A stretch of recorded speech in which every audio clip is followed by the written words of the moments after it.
What's up, everybody? Welcome into a very special edition of the Playbook. It's no longer the regular season. We are now heading into the playoffs. Coach Styler joining us as always. Coach, thank you so much. Appreciate you guys. Me and Colin here on the beat. We're going to jump right in and talk about last week. Obviously, we can't ignore that. Discuss the tragic loss of Glenbard East. I actually got to catch the second half. I believe you were there for the beginning of the game as well. Quick overview of the stats. Braden Novak had 286 passing yards, 3 touchdowns, and also rushed for 1 as well. Rosick DeJesus getting the job done. As always, we'll actually talk about him a little bit later on the show as well. 5 catches for a perfect 100 yards and 2 touchdowns. And Ratana with over 60 yards rushing on the ground and 2 touchdowns as well. So, Coach, this loss will be a tough one, and I think it has been a tough one for a lot of your guys to kind of shake off and get over. As this one was still a total shootout, it was a back-and-forth game. What specific moments could you point to that led to that final score on Friday? Yeah, I mean, throughout the night, you can go back and watch our offense, man. They were dominant right throughout the entire time. We were going up against a opponent that I think up until last Friday they gave up 86 points all year. We were able to score 43 on them. So, the offense came out, did their job. Defense, just fell a little bit short, throughout the whole night, really. Or couldn't really defend their power game too well. They were hitting those out routes a little too often for us. And obviously, we were able to march down in the fourth quarter and do what we needed to do. Came up with a big touchdown late in the game. Then, great 2-point conversion call by our coordinator. Got the job done in the G there for the 2-point conversion. And, looked like the game was in hand, but we were able to put some pressure on them, too, in that last drive of the game, put them in a situation, and, we just kind of fell a little bit short there on that 4th down conversion, set them up into, what apparently is field goal position now for a high school kid. Right. You got to tip your cap to it, a kid that came out there and drilled a 50-yard field goal. And, I was telling my guys all week since Friday night is there's nothing to hang your head about, right? Yeah. Obviously we fell a little bit short. Perfect season didn't go the way that we wanted to. Conference championship didn't go the way we wanted to, but, we just held strong against a team that's 4 ranked seed in 7A football, conference champions now back-to-back years. I think to us it means we can play with anybody, and we were able to put up those points, come up big in certain situations when we need to, and not play our best football. So when we put everything together, man, we're an extremely dangerous team, and I think our guys should have a lot of confidence going into the game. But it's tough to shake, but we got to move on. It's a 24-hour rule, and I told my guys too, you feel sorry for yourself on Saturday, but come Saturday night when we get that pairing, it's all go time, and now the focus has always been on Rolling Meadows. Yeah, I saw that 50-yard field goal in person. Let me just say, jaw to the floor. You never really see high school kickers hit those kinds of kicks. Rarely do you see college kickers really knock those in with ease as well. So overall, what changes would you want made from this game, looking back at the tape throughout this week as we are already at Thursday, to make sure you guys can pull through for a big game on Friday night? Yeah, I think throughout the year, right, we've done a great job in our run defense. I think we've come downhill very well. Friday night we just didn't execute that as well as we wanted to. In the secondary, we got to make sure that we're staying in coverage a little bit better. We got to be able to drive on those flat routes a little bit better. But our guys have been working on that all week, and I have all the confidence in the world them to come out against Rolling Meadows and do what they do best. You go back and you look at kind of throughout our season, our defense has been flying to the football, doing things that we know, our identity says that we do. Friday night we got away from that a little bit. I think our guys recognize that, and I think they're going to be up for the challenge Friday night. Yeah, so even though it was a tough loss, I've said that ad nauseum already, what positives do you take away from this game that you still want to carry in? Them sticking together, man. Yeah. Again, there are times in the game where we were down, right? Obviously late in the game we were down, but if you look at the sideline and how tight everybody was and how that didn't seem like anybody was really blinking, that's something that we've stressed all year is that, adversity is going to strike throughout the football game. That's the nature of the beast. But we got to make sure we stick together, and our guys did, right? And then afterwards, too, understanding how, some emotional some of our guys were. That's something I like seeing, right? It shows that we care. It shows that, we still have goals out there, and when we fall a little bit short, be upset about it, but what do we do from it? We learn from it, right? And that's what they've done all week, and that's what our captain's been stressing all week, is making sure we're bouncing back and keeping our focus now on the game ahead, and not stringing together too, because obviously it's win or go home on Friday, so we got to make sure that we're ready to rock and roll with that. Yeah, absolutely. And moving past this tough loss, we want to congratulate you and your team on a great season. You guys went 8-1. It's a major accomplishment for you guys. Your offense and defense have both looked great. Last time you guys had an 8-win season was back in 2017-18 season. Yep. So you guys finished second in conference, 20th in 6A, huge accomplishment. And the culture of this program has significantly shifted from the last few years. Obviously, you had a huge part in this, and so did the players. But what else or who else would you credit to this? I mean, I think it's, our coordinators that came in this year and did a phenomenal job, changing the culture of their side of the football, right? It's making sure that they're putting together a game plan and an identity that our guys, buy into, and I think both guys did a phenomenal job. I think the coaches that I've had throughout my tenure here have also done a phenomenal job, trusting the process and trusting the course.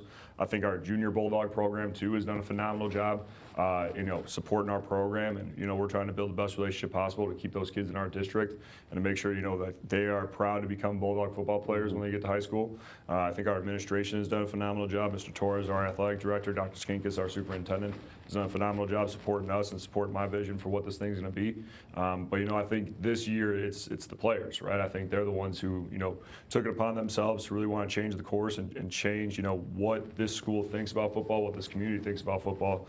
And, you can see it in the way that they lift. You can see it in the way that they carry themselves. You can see it in the way that they practice, the way that they play on Friday nights. Like, they take pride in what it is that they do.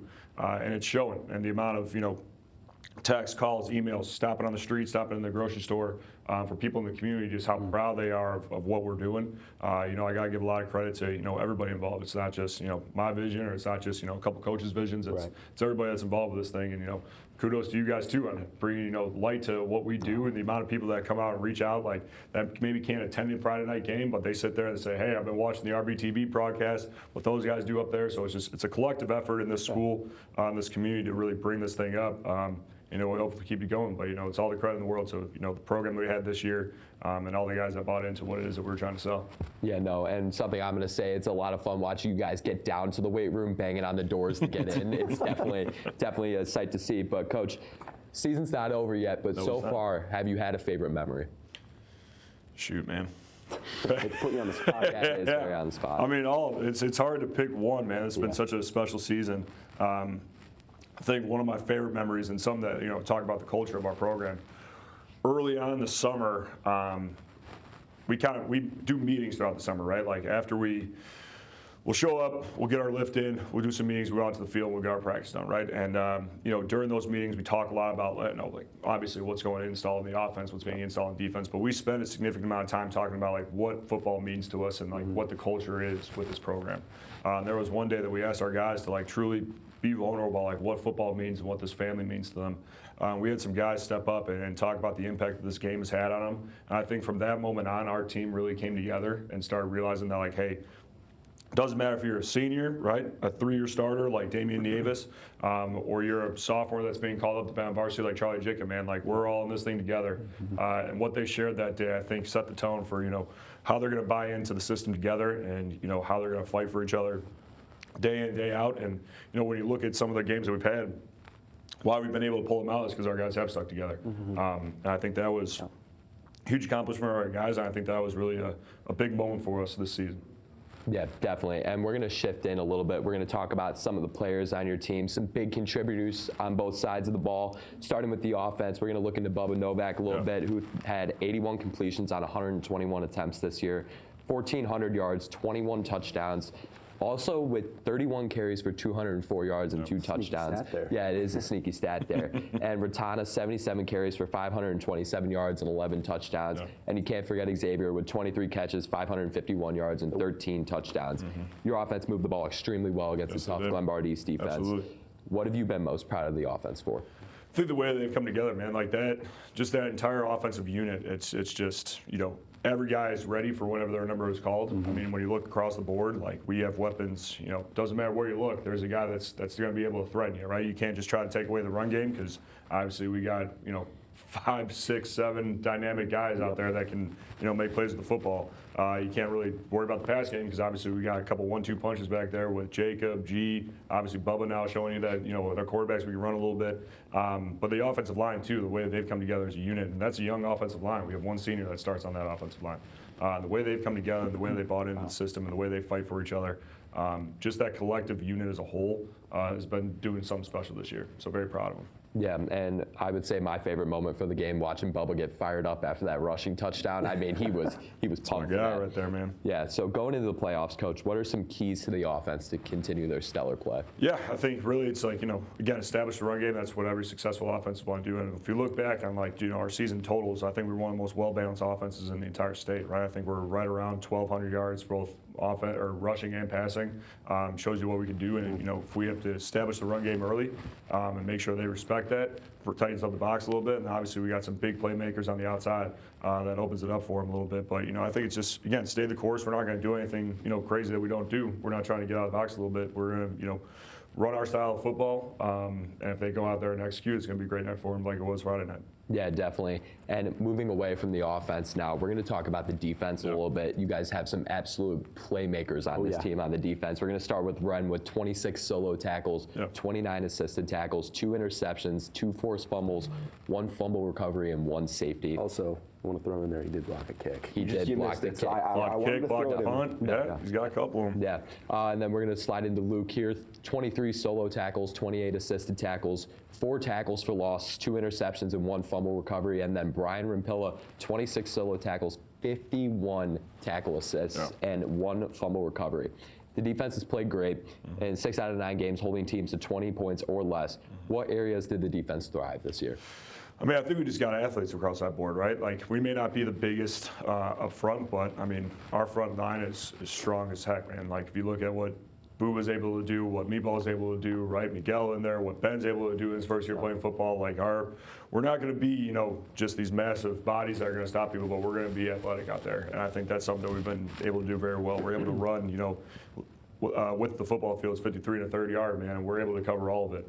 If you look across the board from Brian, that's able, big, strong kid, but the way he's able to move laterally is pretty impressive. And then obviously when you got your 2 6'1" plus safeties back there, you got to respect that. And then Fergie's done a phenomenal job for us at that kind of nickel, we call him a stud position. I don't know if he's let a ball bounce outside of him all year, right? The way that he's able to do his job and do it well has been extremely impressive. And, proud of all those guys, but I think it's, our ability to just get to the football, get 11 hands to the ball. Coach Griffin, our defensive coordinator, preaches all the time that, we pursue the football. We get guys there. If you go back and you watch the tapes from throughout the year, it's very rare that you're seeing, those pure solo tackles, right? Even if it is considered a solo tackle, you're going to look and you're going to see another 6, 7 hats there for you, right? So, I think that's just something special that they do, man. They have this kind of mentality. Coach Griff calls it the mob mentality, that we're going to go in there, we're going to do things together. We're going to make sure no one takes any crap from anybody, and they're going to go up and show their dominance against them. They've done a great job about that all year. Yeah, and looking a bit into your defense, you guys have a big senior class on this side of the ball. How well do you see your juniors and maybe some of the underclassmen stepping up into these roles? Yeah, I mean, again, we got, our secondary is definitely very senior heavy. Then obviously our 2 ends are going to be pretty senior heavy too with Damian and Ben. And then obviously, I think it's 4 of our 5 secondary positions. The guys are all seniors, but the way that I think they set the tone for what the expectation is now on this defense is going to be huge. And then, we get Anthony back, we get Brian back, we get Meatball back. Those 3 guys I think are great leaders, and they definitely buy into the system what we're doing. And I think they're going to be a key component for us moving forward in terms of continue on the standard that we're setting on defense. They're going to be big shoes to fill. But that's a focus for down the road, and we're going to focus on Friday night, baby. Come on. Yeah, absolutely. And we definitely have talked about it a lot. It's a super tough decision, but we're going to kick it over to Aiden here to talk a little bit about our offensive and defensive MVPs on the year. Yeah, well, I'm going to go with 2 obvious answers, 2 guys that you've heard from us all season. For offense, I'm going to go with Xavier DeJesus. He's a guy that, for obvious reasons, stuck out to me the most. When you see 13 touchdowns pop up on the stat sheet, obviously that's going to pop out more than anything else. And that's an incredible feat by itself, Colin. But I think what makes it even more special is how clutch a good chunk of those touchdowns were in very key moments, whether it's to put you guys ahead or to really set the tone for the rest of the game. A great and recent example of that, and I caught this in person, a game that we weren't covering the last week against Glenbard East. He had a great shot over the middle, broke a couple tackles, and got into the end zone to get you guys back in there. 61-yard touchdown. Exactly. There you go. He's got the exact yardage for us. So, Coach, in regards to DeJesus, I've been interested the last couple of weeks. There's a term that goes around throughout all sports called the clutch gene, and I think Xavier DeJesus is a perfect example of that. So with that, do you think that that's something he instilled in himself, or is that something that's more coached into him? Oh, no, man. He's a competitor, right? That's something that, as much as we like talking about coaching the guys up in certain aspects, there's some guys that just when the lights are on, they shine, right? And it's hard. I don't know how you coach that. If you can ever figure that out, you let me know, man, because we'll start instilling that in everybody. But, I mean, X is a guy that, he's already committed to go play D1 lacrosse. He's just an athlete, dude. And you go out there, you see the way that he moves, and you see the way he competes.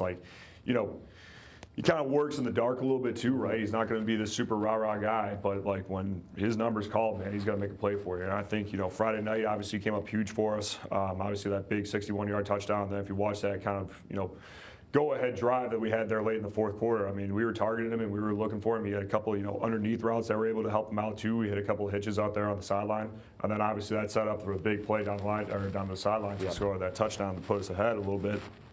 Or, bring us within one, and then we obviously went for two. But he's a guy that, loves the game. I think, going into the season, he was a little apprehensive about it because obviously he has big plans for the future with lacrosse. But I think, him playing football this year just solidified, how competitive he is, right? As a guy that wants to go out there with his boys and go out there and find a way to compete. And I think him playing football this year is only going to help him excel at the next level. But he's a clutch guy. He's a clutch performer in lacrosse, a clutch performer in football. He's kind of Johnny do everything for us, returns our kicks, obviously works on the outside, but, give him the ball in his hands and good things happen with it. So very proud of him and very proud of the way that he's led this team. Again, not always with like the big rah-rah speech or anything like that, but just the way that he works. You don't see him take reps off in practice. You don't see him, watch him what he does without the ball, man. He's one of the guys that's flying down the field, making sure he's setting up blocks for everybody. So I think, he comes up in big moments because he is so athletic. He's got that laser-like focus to him, but I think the guys really start trusting him in the sense that, this guy is a guy that does it the right way all the time. And that's something I think he does just in everyday life. So proud of that kid. We're going to miss him a ton, but wish him all the best in the future, but can't wait to see what he does, tomorrow night. Yeah, what a spectacular 9 regular season games for Xavier. Throw it up. He's down there somewhere, right? Moving to the defensive side of the ball now, another fairly obvious pick. There are a lot of competitors for this one here on defense, but we saw so many guys step up and rise to the occasion throughout, the entirety of the regular season. But Warren Mason was really the tone setter that stood out to me on the defensive backfield all 9 weeks of the regular season. The guy brought the energy for sure, 100%. Set the tone throughout, each and every game, and made some key moments as well. Delivered big time plays. I think his ball hawk ability stands out as well.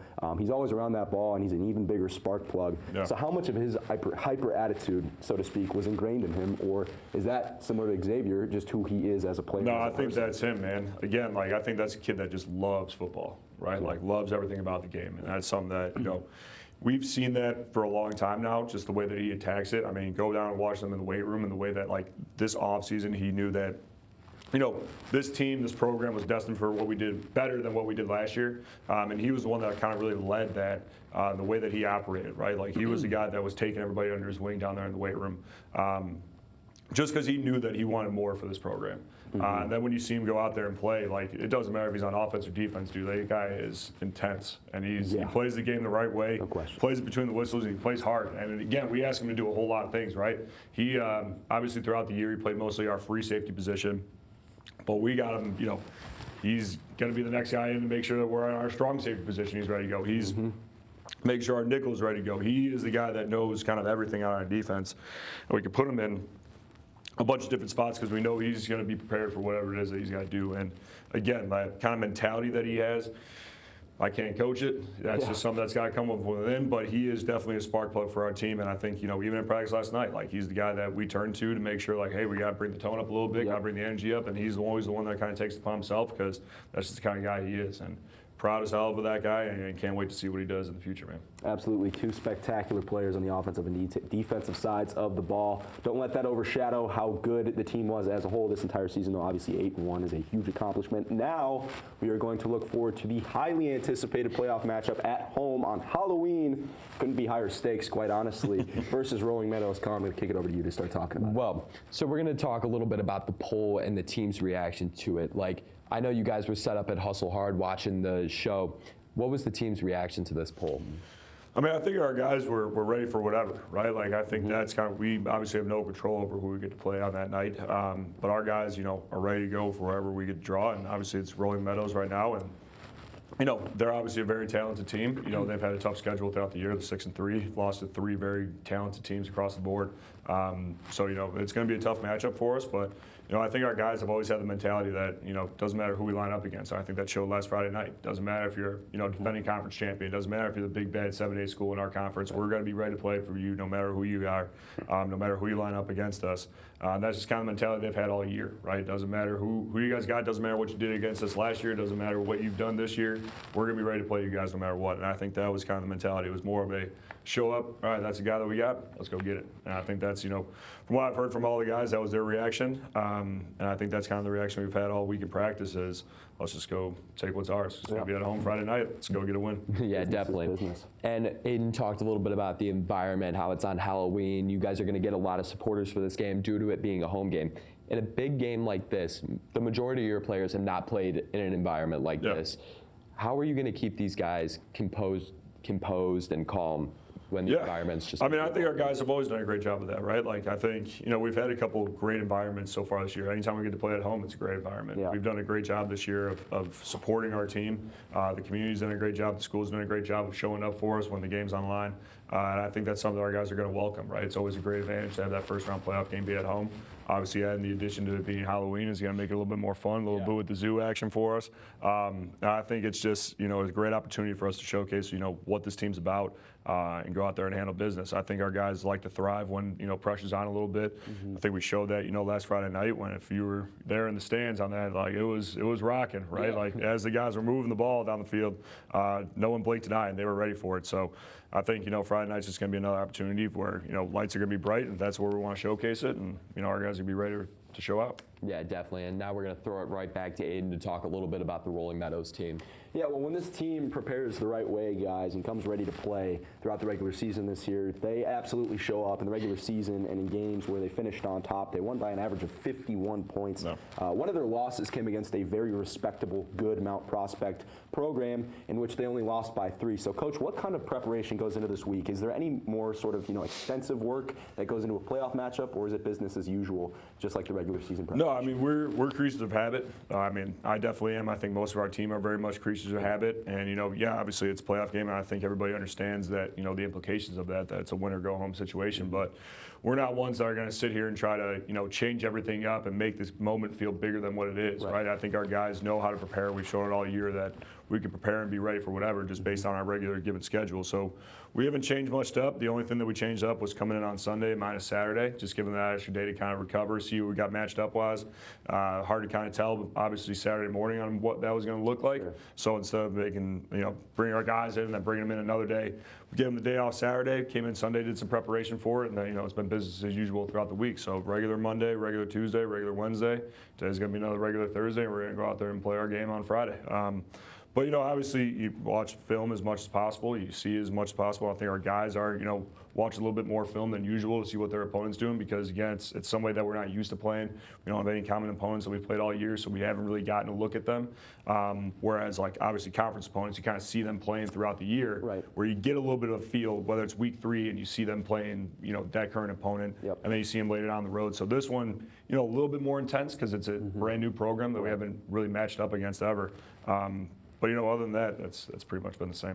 What would a playoff win, a home playoff win at that, mean for this program, Coach? It means a lot. We haven't had a playoff win since, 2015, I believe it was. It means a lot. I think this, this group, like you guys alluded to earlier, is really changing the culture of our program.